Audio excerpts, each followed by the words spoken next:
Ruth சரித்திரம், அது நடந்த ஒரு சம்பவம். அநேக வேளைகளிலே சிலர் ரூத்தின் கதை என்று சொல்லுவார்கள். அது கதை அல்ல. கதை என்று சொல்லும் பொழுது அது மனுஷனுடைய கற்பனையிலிருந்து எழும்புகிற ஒன்று தான் கதை. சரித்திரம் என்று சொல்லும் பொழுது அது நடந்த சம்பவம். ஆகவே இப்பொழுது நீங்கள் பார்க்க போகிறது ஒரு கதை அல்ல, ஒரு சரித்திர சம்பவம் என்பதை நீங்கள் முதலாவது புரிந்து கொள்ள வேண்டும் என்று நான் விரும்புகிறேன்.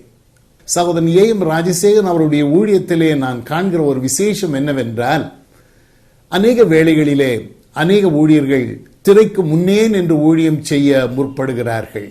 ஆனால் இவரோ ஊழியர்களையும் ஊழியங்களையும் முன்னே வைத்துவிட்டு திரைக்கு பின்னே நின்று கொண்டு ஊழியம் செய்து கர்த்தரை மகிமைப்படுத்த விரும்புகிற ஒரு கர்த்தருடைய தாசன். ஆகவே பார்க்கிற உங்களுக்கு இது பயனுள்ளதாய் இருக்க வேண்டும் என்று நான் பிரார்த்தித்து இயேசுவின் நாமத்திலே உங்களை வாழ்த்துகிறேன். இப்பொழுதும் கண்களை மூடி ஜெபிப்போம். எங்கள் பரிசுத்தமுள்ள தகப்பனே, உம்மை வாழ்த்துகிறோம். உம்முடைய குமாரனாகிய இயேசு கிறிஸ்துவுக்காக நாங்கள் உம்மை ஸ்தோத்திரிக்கிறோம்.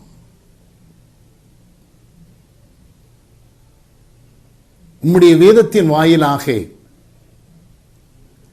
வேத சம்பவங்களின் வாயிலாக நீர் எங்களோடு தொடர்பு கொண்டு வருகிறீர். பல்வேறு விதங்களிலே எங்களோடு தொடர்பு கொள்ளுகிறீர் ஐயா. பாடல்களின் வாயிலாக எங்களோடு தொடர்பு கொள்ளுகிறீர். திருவசன போதனைகளினாலே நீர் எங்களோட கூட தொடர்பு கொள்ளுகிறீர். ரூத்தின் சரித்திரத்தை காண இருக்கிற உமது பிள்ளைகளை கர்த்தர் கண்ணோக்கி பாரும். இவருடைய கண்களுக்கும் செவிக்கும் மாத்திரம் இது ஒரு விருந்தாய் இருந்து நின்று விடாமல், இது இவர்கள் உள்ளத்திலே புகுந்து இவர்களுக்குள்ளே செயல்பட கர்த்தர் அருள் புரிவீராக. இயேசுவின் மூலம் கேட்கிறோம் நல்ல பிதாவே, ஆமென். நல்லது. சரி, உனக்கு 2 மகன்கள் உள்ளனர் என்று கேள்விப்பட்டேனே, அவர்கள் எங்கே? சித்தி, என்னுடைய மகன்கள் இருவரும் இப்பொழுது உயிரோடு இல்லை. இளைய மகன் மனைவி இவள். இவளுடைய பெயர் ரூத். ரூத் என்ற பெயருக்கு தோழமை உணர்வு கொண்டவள் என்று அர்த்தம். ரூத் என்ற பெயர் கொண்டதனாலோ என்னவோ இவள் என்னை தன் தோழியாக, தன் தாயாக, தன் தெய்வமாக என்னை போற்றி பாதுகாத்து வருகிறாள். உன்னுடைய பெயரான நகோமி என்பதும் நல்ல பெயர்தானே? நகோமி என்ற பெயருக்கு பிரியமானவள் என்றுதானே அர்த்தம். அதனால்தான் உன் மருமகள் உன்மேல் பிரியமாயிருக்கிறாள். இல்லை சித்தி, இல்லை. என்னை நகோமி என்று அழைக்காமல் மாறாள் என்று அழைப்பதே பொருத்தமாக இருக்கும். ஏனெனில் மாறாள் என்றாள் கசப்பு என்று அர்த்தம். சர்வ வல்லவரான கடவுள் எனக்கு கசப்பைத்தான் கட்டளையிட்டு இருக்கிறார். கர்த்தர் எனக்கு தாங்க உண்ணா கஷ்டங்களையும் கசப்பையும் மாறி மாறி தந்திருக்கையில் என்னை நகோமி என்று ஏன் அழைக்க வேண்டும்? கவலைப்படாதீர்கள் அம்மா. உங்களை மாறாள் என்று அழைத்துக் கொள்ள வேண்டாம், நகோமி என்றே சொல்லுகிறோம்.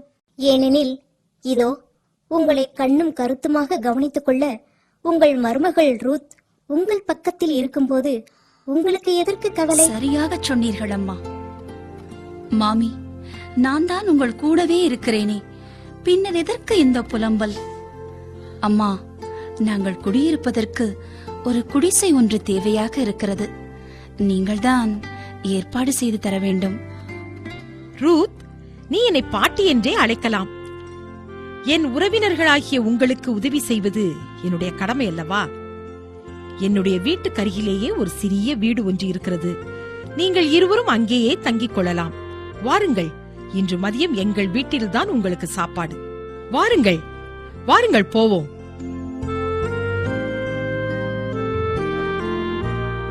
கர்த்தருக்கு ஸ்தோத்திரம். நாம் வசிப்பதற்கு நல்லதொரு குடிசை கிடைத்து விட்டது. ஆமாம் மாமி, ஆமாம். தண்ணீர் வசதியும் அருகிலேயே இருக்கிறது.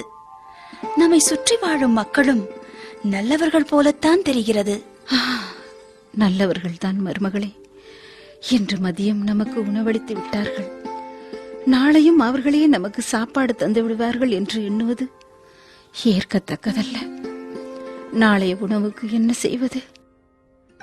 நான் போய் வேலை ஏதாவது கிடைக்கிறதா என்று பார்த்துவிட்டு வரட்டுமா? மாமி, இருங்கள் மாமி. இந்த தள்ளாத வயதில் உங்களுக்கு எதற்கு வீண் சிரமம்? நான் ஒன்று செய்கிறேன். அருகில் இருக்கும் வயல்வெளிக்கு போகிறேன். இப்போது வார்கோதுமை அறுவடை செய்து கொண்டிருக்கிறார்கள். அறுவடை நடந்து கொண்டிருக்கும் போது கீழே விழும் கோதுமை மணிகளை நான் பொறுக்கிக் கொண்டு வருகிறேன்.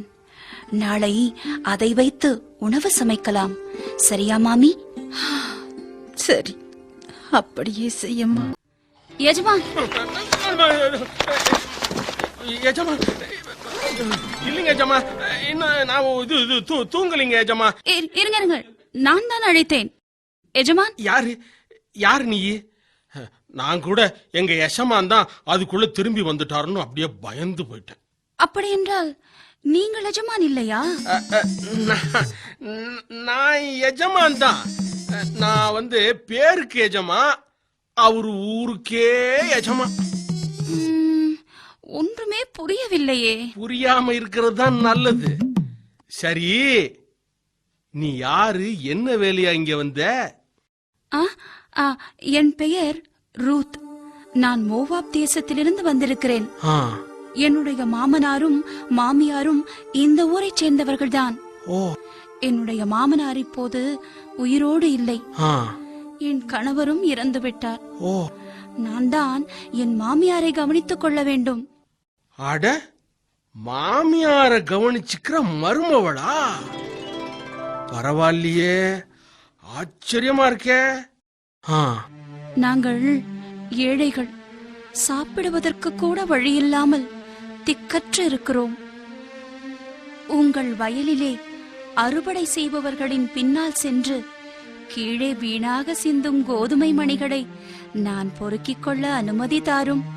கிறிஸ்துவுக்குள் அருமையானவர்களே, இன்னிசையில் நற்செய்தி என்ற நிகழ்ச்சி மூலமாக உங்களோடு தொடர்பு கொள்வதை மிகுந்த மகிழ்ச்சி அடைகிறோம். இந்த நிகழ்ச்சியானது ஒரு லாப நோக்கத்தோடு அல்ல, உடைந்த உள்ளங்களின் காயங்களை கட்டும்படியாக இந்த ஊழியத்தை நாங்கள் செய்து கொண்டு வருகின்றோம். இந்த நிகழ்ச்சி மூலமாக ஆசீர்வாதம் பெற்றோர், சுகம் பெற்றோர் அநேகர். நல்ல ஒரு கதை, வேதாகமத்தில் சொல்லப்பட்ட நல்ல ஒரு கதை, நடந்த சம்பவம். ரூத் என்ற சரித்திரத்தை நாம் வாசித்திருப்போம். ரூத் 1 அதிகாரம் 20 வசனத்திலே, நகோமி, நீங்கள் என்னை நகோமி என்று சொல்லாமல் மாறாள் என்று சொல்லுங்கள், சர்வ வல்லவர் எனக்கு மிகுந்த கசப்பை கட்டளையிட்டார் என்று சொல்லி அன்றைக்கு நகோமி தேவனை நோக்கி முறையிடுகிறாள், அங்கலாய்க்கின்றாள். ஆண்டவரே, எனக்கு ஏன் சோதனை? கணவன் இறந்து போனார், நீர் கொடுத்த 2 பிள்ளைகளும் இறந்து போனார்கள் என்று சொல்லி தவிக்கிறார். அதே போல இதை பார்த்து கொண்டிருக்கிற உங்களுடைய வாழ்க்கையிலே ஒருவேளை கணவன் இறந்து போயிருக்கலாம், பிள்ளைகள் இறந்து போயிருக்கலாம். இதே நகோமியைப் போல மாறாள் என்று சொல்லாதே என்று சொன்ன வார்த்தையின்படி இல்லாதபடிக்கு ஒரு நாள் நாம் அவர்களை முகமுகமாய் பார்ப்போம். ஆண்டவருடைய சமூகத்திலே பரலோகத்தில் நாம் சந்திப்போம் என்ற நம்பிக்கை நமக்கு வேண்டும். கிறிஸ்தவர்கள் சொல்வார்கள் கல்லறை தோட்டம் என்று, ஆனால் இந்துக்கள் சுடுகாடு இடுகாடு என்று சொல்லுவார்கள். அவர்கள் காடு என்று சொன்னாலும் நாம் ஏன் தோட்டம் என்று சொல்கிறோம் என்று சொன்னால், தோட்டத்திலே நாம் புதைக்கவில்லை, விதைக்கின்றோம். ஆண்டவருடைய வருகையும் பொழுது அனைவரும் உயிரோடு எழுவார்கள். அந்த நம்பிக்கை அன்றைக்கு நகோமிக்கு இல்லாமல் போயிற்று. அதே பாருங்கள், ஆதியாகமம் 15 அதிகாரம் 1 வசனத்திலே கர்த்தருடைய வார்த்தை ஆபிரகாமுக்கு தரிசனத்திலே உண்டாகி, ஆபிரகாமே, நீ பயப்படாதே, நான் உனக்கு கேடகமும் பெரிய பலனுமாக இருக்கிறேன் என்று சொன்னார். நம்முடைய வாழ்க்கையிலே பயம் உண்டு, பயப்படாதே பயப்படாதே என்று சொல்லி வேதாகமத்திலே 365 தடவை வருகிறது என்று சொல்கின்றார்கள்.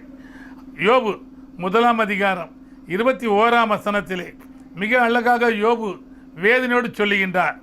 நிர்வாணியாய் என் தாயின் கற்பத்திலிருந்து வந்தேன், நிர்வாணியாய் எவ்விடத்துக்கு திரும்புவேன். கர்த்தர் கொடுத்தார், கர்த்தர் எடுத்தார், கர்த்தருடைய நாமத்துக்கு ஸ்தோத்திரம் என்று சொல்லுகின்றார். 10 பிள்ளைகளை இழந்து தவித்தவர் கர்த்தர் கொடுத்தார், கர்த்தர் எடுத்தார், கர்த்தருக்கு ஸ்தோத்திரம் என்று சொல்லி ஸ்தோத்திர பாட்டை சொல்லுகின்றார். அன்றைக்கு நகோமி முறுமுறுத்தாள். மாறுங்கள், நகோமிக்கும் யோபுடைய வாழ்க்கைக்கும் உள்ள வித்தியாசத்தை. நகோமிக்கு 2 பிள்ளைகள் தான் இறந்து போனார்கள். ஆனால் யோபுக்கு 10 பிள்ளைகள், சொத்து அத்தனையும் இழந்து போனாலும் அழகாக சொல்லுகின்றார். என்ன சொல்லுகின்றார்? கர்த்தருடைய நாமத்துக்கு ஸ்தோத்திரம் என்று சொல்லுகின்றார். நாம் நம்முடைய வாழ்க்கையிலே இழப்புகளை சந்திக்கும் பொழுது ஸ்தோத்திரம் என்று சொல்லுகின்றோமா? ஒருவேளை என்னுடைய பாசையிலே நான் சொல்லுமா போல ஆத்திரம் என்று சொல்லுகின்றோமா? இதே சங்கீதக்காரன் சற்று வித்தியாசமாக சங்கீதம் 88 சங்கீதம் 7 வசனத்திலே உம்முடைய கோபம் என்னை இருத்துகிறது, உம்முடைய அலைகள் எல்லாவற்றினாலும் என்னை வருத்தப்படுத்துகிறீர் என்று சொல்லி சங்கீதக்காரன் சொல்லுகின்றார். நம்முடைய வாழ்க்கையை வருத்தப்படுத்துகிறீர் என்று சொல்லி சங்கீதக்காரன் வேதனையோடு சொல்லுகின்றார். அதையே தான் நகோமியும் கூட மாறாள் என்று சொல்லாதீர்கள் என்று சொன்னார். ஆனாலும் பாருங்கள், ஆண்டவராகிய இயேசு ஏசாயா 53 அதிகாரம் 4 வசனத்திலே ஆண்டவராகிய இயேசு பிறப்பதற்கு சுமார் 600 ஆண்டுகளுக்கு முன்பதாக ஏசாயா அழகாக எழுதுகிறார். மெய்யாகவே அவர் நம்முடைய பாடுகளை ஏற்றுக்கொண்டு நம்முடைய துக்கங்களை சுமந்தார் என்று சொல்லி அழகாக சொல்கின்றார். ரூத் என்றால் தோழமை உணர்வு கொண்டவள் என்று அர்த்தம். அதேபோல நகோமி என்றால் பிரியமானவள் என்ற அர்த்தம். நீங்கள் என்னை நகோமி என்று சொல்லாமல் மாறாள் என்று சொல்லுங்கள் என்றால் மாறா என்றால் கசப்பு என்று அர்த்தம். இந்த நாளிலும் கூட இந்த நிகழ்ச்சியை பார்த்தீர்கள். உங்களுடைய வாழ்க்கையிலே போராட்டங்கள் உண்டா, மரணம் உண்டா? வேதனைப்படாமல் யோபு சொன்னது போல கர்த்தர் கொடுத்தார், கர்த்தர் எடுத்தார், கர்த்தருக்கு ஸ்தோத்திரம் என்று சொல்லுங்கள். நகோமி மாறா என்று சொல்லாதீர்கள் என்று சொன்னது போல உங்களுடைய வாழ்க்கையிலே கசப்புகள், இழப்புகள், நஷ்டங்கள் வந்தாலும் ஒரு நாள் உன் துக்கம் சந்தோஷமாய் மாறும் என்று சொல்லுகின்றார். உன் கண்ணீரை துருத்தியிலே வைத்திருக்கிறேன் என்று சொல்லுகின்றார். உங்களுடைய வாழ்க்கையிலும் கூட அழகான வாழ்க்கை உங்களுக்கு இனிமேல் காத்திருக்கிறது. இந்த நிகழ்ச்சியை பார்த்த உங்களுக்கு எங்களுடைய அன்பின் வாழ்த்துக்கள். என்னோடு கூட கர்த்தரை மகிமைப்படுத்துங்கள். நாம் ஒருமித்தோடைய நாமத்தை உயர்த்துவோமாக என்று சங்கீதக்காரன் சொன்ன வார்த்தையின்படி இந்த ஊழியத்தை நிறைவேற்ற காத்திருக்கிறோம். நன்றி.